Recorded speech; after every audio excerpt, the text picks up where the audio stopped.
I have decided. It is a choice. And this is what I found, kind of fascinating. It is a choice. Choose this day whom you will serve. Choose this day who you're going to live for. Because one way or the other, we all make these choices. And the question is, will we choose to live for God? So Ecclesiastes chapter 3 tells us that there is a time for everything. A time for birth, a time for death, a time to plant and to reap, to kill and to heal, to destroy and to construct, to cry and to laugh, to lament and to cheer, to love and abstain, to embrace and to part, to search and to count your losses, to hold on as well as to let go.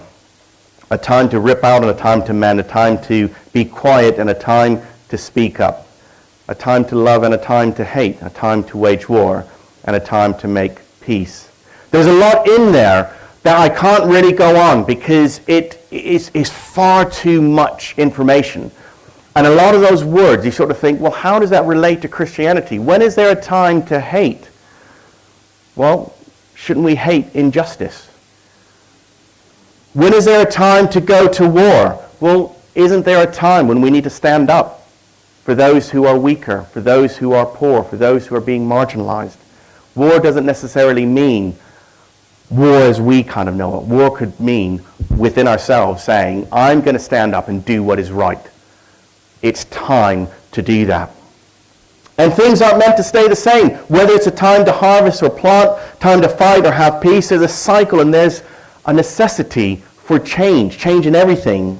Change allows for restoration. It allows for growth. It allows things to get back to how they should be. And it also allows things to grow and change to how they could be. When you exercise, you go through a lot of pain and suffering and misery and woe. But at some point, the body becomes what it could be, fitter and stronger and leaner and healthier. And the problem is when things don't change, it is easy to forget what is happening. You realize there's still a war going on in Ukraine and Russia. It is still happening. An actual war that is involving many, many nations. There's still a war going on between Israel and Palestine. Global temperature is rising. The cost of living has doubled. Life is just harder. And on the whole, most of these things we have no control over. Here in Suffolk, we just don't have control over many of these things. And it's easy to reflect on the bad. So I want to change that around. The dreaded mic.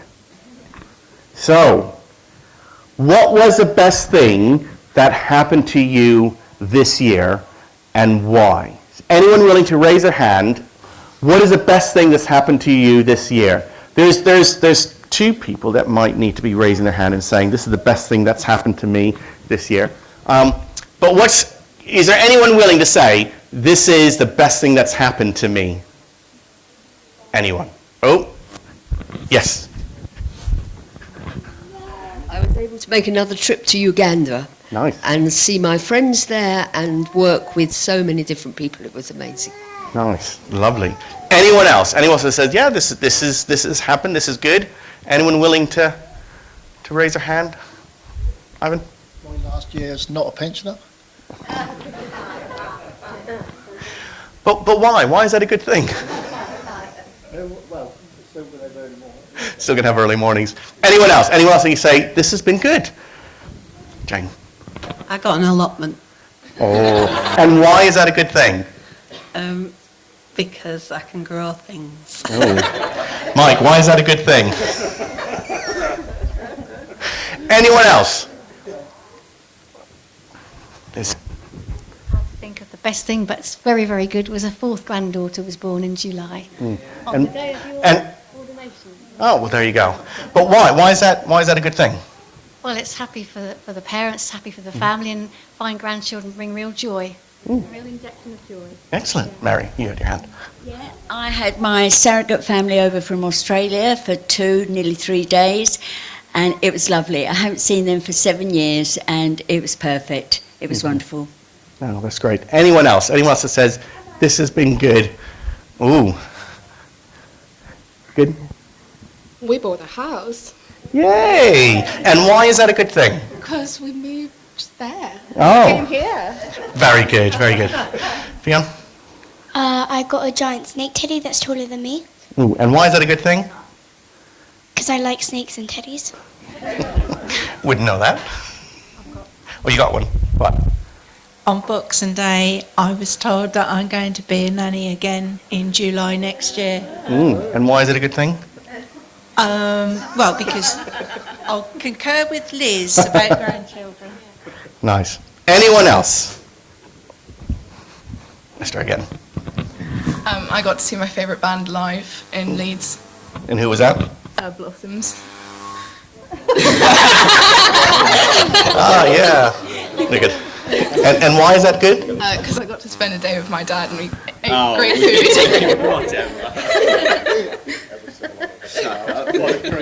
We need to have a discussion about that.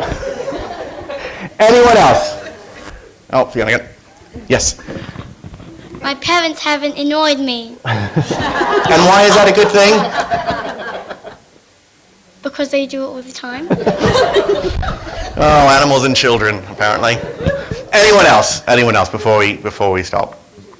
So all of that kind of looks at, in seriousness. Were there things that you can say this was good? I know some of you don't want to say anything, but could we say this was actually pretty good? I got a parking spot, or I got a raise, or I had anything. These are good things that happen. Now, on that note, would it matter if it rained during those good times?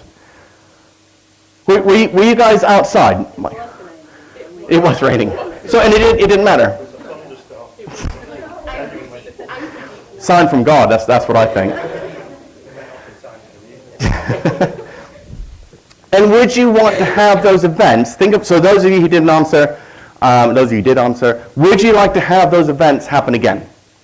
Think about it, not necessarily having more children and everything, but that feeling, that sensation, that joy, that atmosphere, would you like to celebrate that again? So next year, which is in tomorrow? I don't know. That's too quick. 12 and something. What are you going to do differently? What are you going to do differently next year to make life better so you have more of those joyful moments? What are you honestly going to do better so that you have more of those joyful moments? I know I need to be more organized. I need to study a bit more. I need to be more intentional things that I need to do. Those are things that I know I need to do because that will then help me be less stressed. It'll help me to spend time wisely and everything else. But what are you personally going to do better next year that's going to make your life more joyful, to have more good times? Now, for those of you, I'm nearly done. Okay.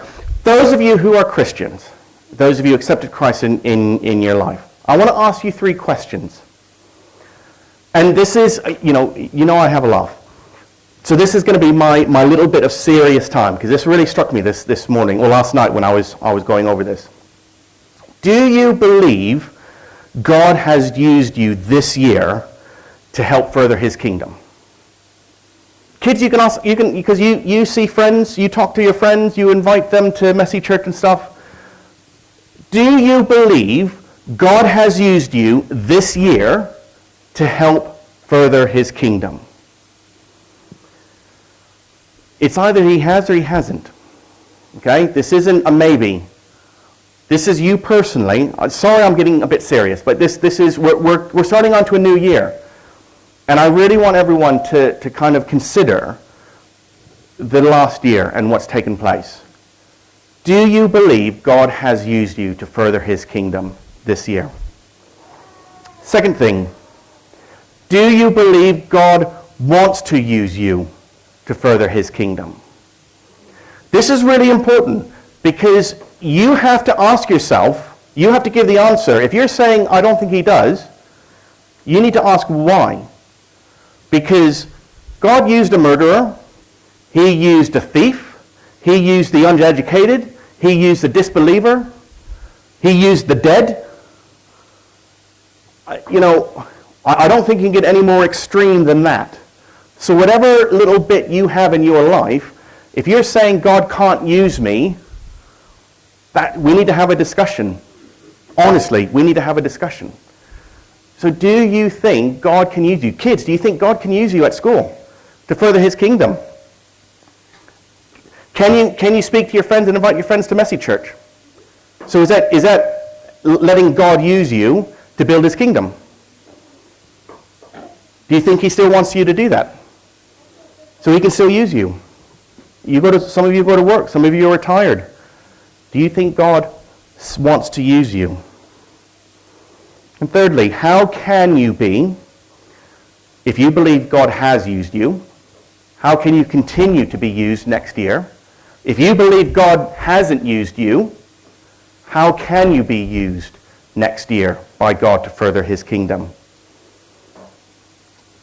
So very quickly, what will you do this year? As we start January tomorrow, what will you do differently this year to help you understand your life and the rest of your life better? What will you do differently that will open up the opportunity for God to use you? And what do you think us as a church needs to do differently to further God's kingdom? There's no right or wrong answer for that one. I just want to put that out there. But each of you are influential. And so each of you need to have that answer in your head. What should we be doing as a church next year to help further God's kingdom?